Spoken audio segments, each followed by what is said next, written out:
This is CW Iowa Live. Good morning, everyone. It's 10 minutes past 9 o'clock right now. Welcome back to the program. And of course, you realize we're heading full bore into spring here, folks. And all kinds of companies, especially this weekend, could be coming over for the Easter holiday. But what do you do for guests that might have changed their habits from what you're used to? For example, maybe you have some kids. And the kids, while they went to school, maybe they were away at college, came back for Easter, and they decided they become vegetarian. Know why they were away. Maybe you have some friends or relatives that have come over and now they're having that special diet, the Paleo diet. You're going to have to do some juggling. You had to do some rearranging, Sheree Clark from Fork in the Road. Yes. But do you have to really have a grocery store in your back room in order to accommodate all these people or not? No, and you don't have to be a short order cook and plan 15 different menus for 15 different food styles. Okay. So what I wanted to talk about today was easy ways to accommodate our guests. Because really, when we're being a host or hostess, what we want to do is make the people that are visiting with us feel comfortable and at home. And the same thing qualifies if you are a guest in someone else's home and you've changed since the last time that you had dinner there or whatever, and you kind of want to make it easy on them. So what I did today was mostly things that we can get at the store that will cross all the lines. Because here's what happens. Somebody announces to you, I've gone paleo, or I am avoiding gluten, and you think, okay, that's great, but what does that mean? What are the rules? How does that work? I mean, you can kind of understand vegetarian, okay, you probably don't eat meat, but what about the rest of it? What do people that are raw eat? What does vegan mean? So what I did was I selected some store-bought materials and items that really kind of hit all of the high points. There are a few things that we can do that will hit anything that's safe all the way around. So it would be vegan and raw and paleo and gluten-free and all of those things, because that way you're safer. Okay. Just for proper etiquette, in case people are like, okay, this is happening to me this weekend, is it okay to say, can you bring something that you'd be comfortable with, or if you have saying this fancy diet I'm on, that you should know that you should probably bring something just to be safe? I do. I always will bring something whether I've been asked to or not, and I bring something I can share. It's not that I bring one thing so that I'm eating something out of a different container than the rest of the world and making myself feel isolated.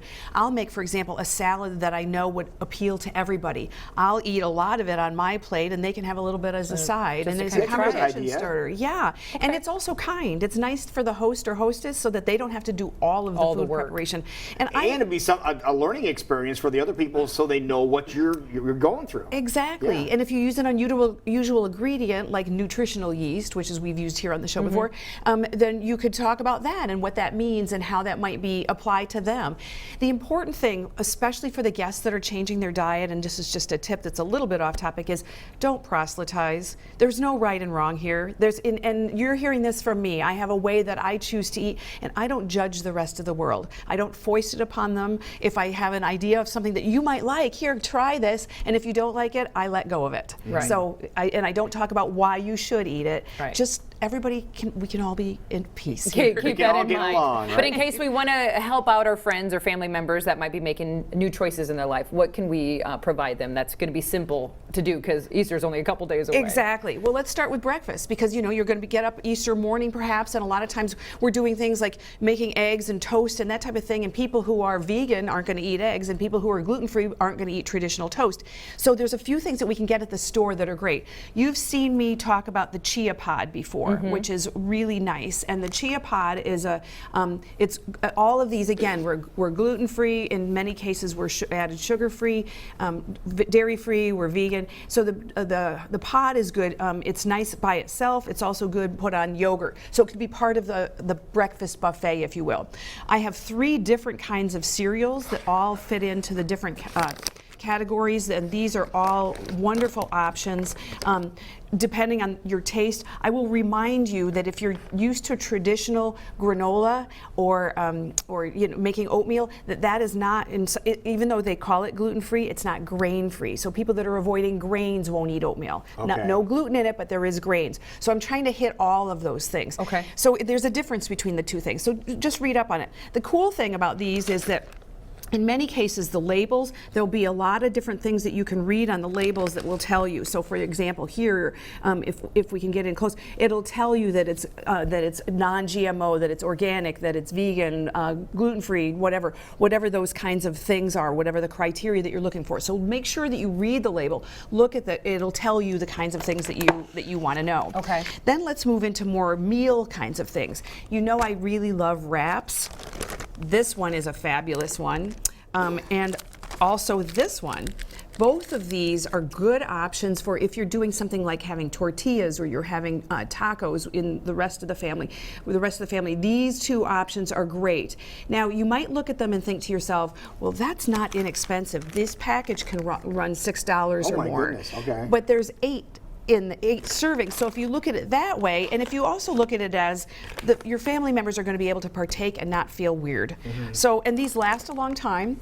They're really good for a lot of different things. So now, what's that one that you're touching they're made out of? Because the first word kind of threw me. This is cassava and chia. Okay. And these are both plant-based items, and they're really nice. Remember that these things need to be warmed up. So this one is not all raw, this one is. So again, you're going to want to read the labels. There's information on the back that will tell you, what it is, what the criteria are that you're looking for. But these are mostly safe items. Now let's talk about, I want something that you can taste. I love this. I have brought the spiralizer in before, Yes. the little equipment.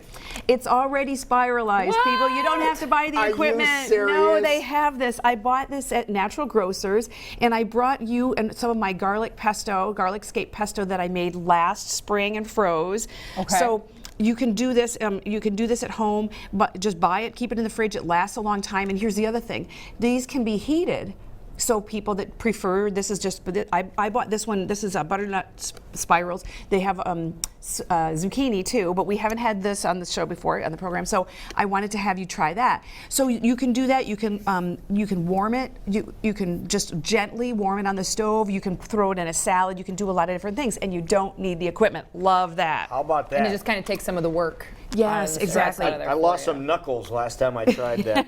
And you can put spiralizer. whatever sauce the rest of the family is eating, as long as it fits the other criteria. So for example, if you're doing a marinara sauce, if you would do a little bit of the marinara and leave the meat out, then the vegetarians and vegans can partake in it. So lots of different options, and that's really nice and handy. Once again, if you cook it, it's going to be a little easier to eat because it won't be quite as al dente. And this was frozen before. That was not the noodles. Not the noodle, but my garlic little scape garlic pesto sauce. I made in June of this past year, and we're on the last jar of it. It tastes good. It's good. Yeah, it's still You good gave us stuff. some of your last jar? I gave you some of the Whoa. last jar. I'm going to have the rest of it for lunch myself today. You'll notice that I put a cracker Yes. in, and so Homemade there are cracker. a couple different options for crackers. For people that are raw and vegan, there's this. This is my favorite brand. This is called Flackers. This is Flackers crackers? Flackers crackers. This is just simply sea salt. Once again, you can look at the bottom. It'll tell you that it's raw, non-GMO, that it's vegan, and so forth. This also happens to be paleo. It's gluten-free. Okay. And then the crackers that I brought you are my new darling, my new little favorite. Aren't they great? They're These are really good. These are so good. They're just even delicious plain. And usually I like crackers with something. I use them as a carrier. Right. This one is called Jill's Crackers. This is the original one. This is just sea salt. I got this in the Paleo department at Natural Grocers.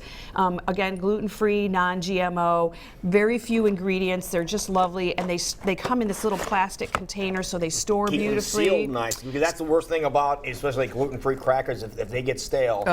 yes. They're Sorry, like still cardboard. eating my noodles. But if you have a dehydrator and your gluten-free crackers go stale, Oh, that's a good idea. put them in there and it'll crisp them right back up. I've just saved you money. You did, honestly, you did. But again, this is not Pamela's, but this is Jill's with a Z. Yes, Okay. yes. All right. Love those crackers. Okay, so now let's talk about dessert. We've Yeah. got to have dessert. Okay, Yes, this is ma'am. my favorite dessert. These are tarts. Oh, you didn't even make these? No, I didn't even make these. I know. I'm telling you, we're being She threw a Hail Mary here today. Hail Mary. All right. We are hitting so that the home person doesn't have to learn new tricks. Okay, I appreciate that. So these are just lovely. These are little lemon tarts. They've got different flavors. There's chocolate and there's a mint one and so forth.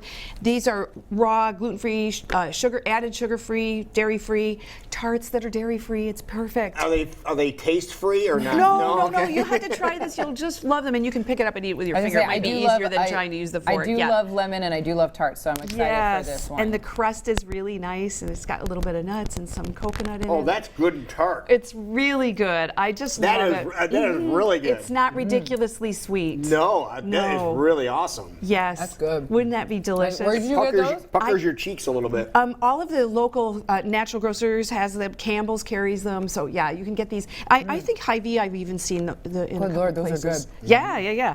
So of course we know that the best thing that we can do is serve whole, fresh fruits and vegetables. Right. Having a bowl of fruit is a really kind and considerate way to make sure that people, that if everybody else is snacking on chips and things and they're choosing to eat healthfully, they've got options. And then don't forget, we're many times serving cocktails.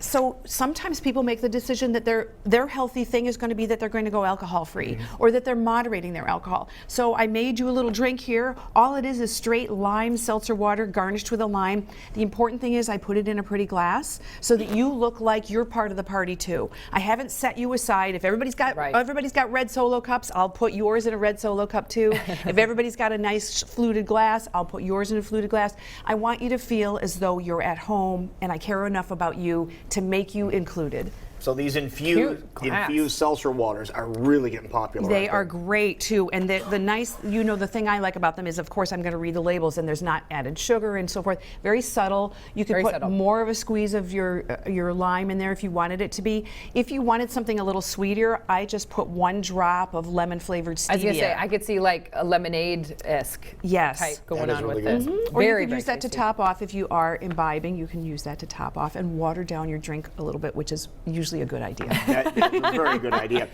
So if people want to follow along with any of these ideas or any other things, any other tips you might be able to give them this weekend? Absolutely. Drop me an email. I'm at home this week at Sheree at fork-road.com, or visit the website, which is fork-road.com. All right, so what are you having for Easter dinner? Oh, I'm a guest at Easter dinner, so I'm going to be bringing over a Thai salad, which has all of the beautiful fresh herbs. I may have made it for you before on the program.